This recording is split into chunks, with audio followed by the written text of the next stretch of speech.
size doesn't matter. Size doesn't. You know what? It's okay, buddy. It's okay.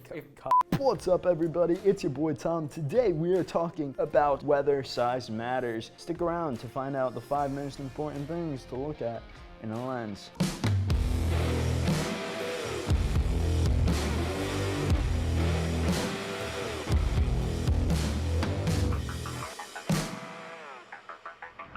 The first thing we're going to look at today is the f-stop. The f-stop is how wide you can open up the aperture. The more you increase the diameter of your lens, the more light you can hit your film. The more you decrease the aperture, the less light you let to hit your film or sensor. And you don't want those numbers changing on you mid-set, because then you get focus shifting and all this weird garbage that happens. So you want to stay away from kit lenses. I will sell my firstborn if aperture does not solve your problems. I rest my case.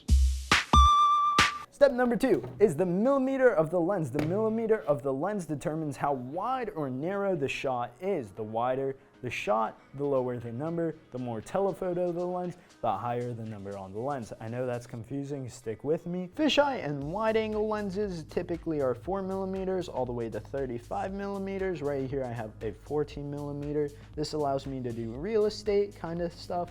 Also get some like skateboard videos, so if you kind of want that very wide view open field shots, recommend a low millimeter.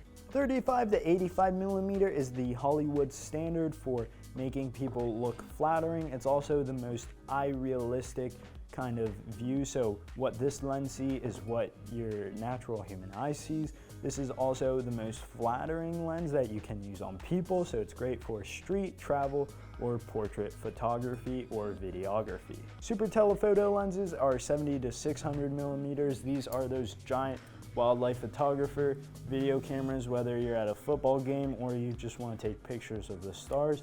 You want to be looking at the millimeter. So always keep the millimeter in mind when you're filmmaking. Yeah, cool. Next segment.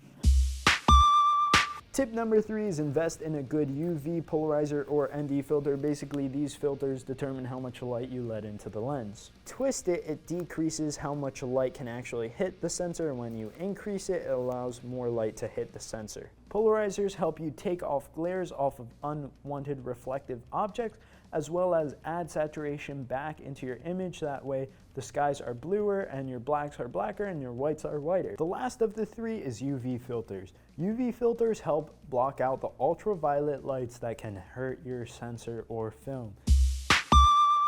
Tip number 4 is whether you want automatic or manual. This is the distinguishment between whether you're going pro or you're just a noob. Now, many cinematographers say never get into automatic, but technology is getting so good that automatic is really getting much better than just a manual puller.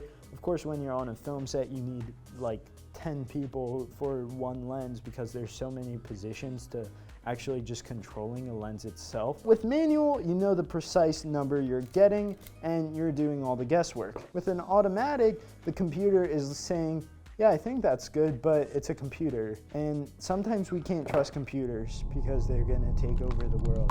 Automatic lenses usually come with these side buttons, which means you can pull them and command them to do different things like white balance or changing focal length or even focus from point A to point B.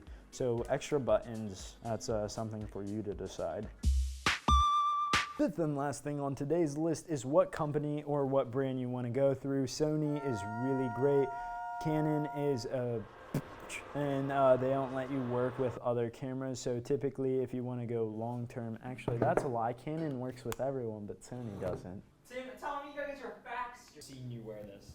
Please donate to MJ Nibby for his special needs campaign. I'm pretty sure. Don't be like MJ. Don't get a Canon. Stick with Sony.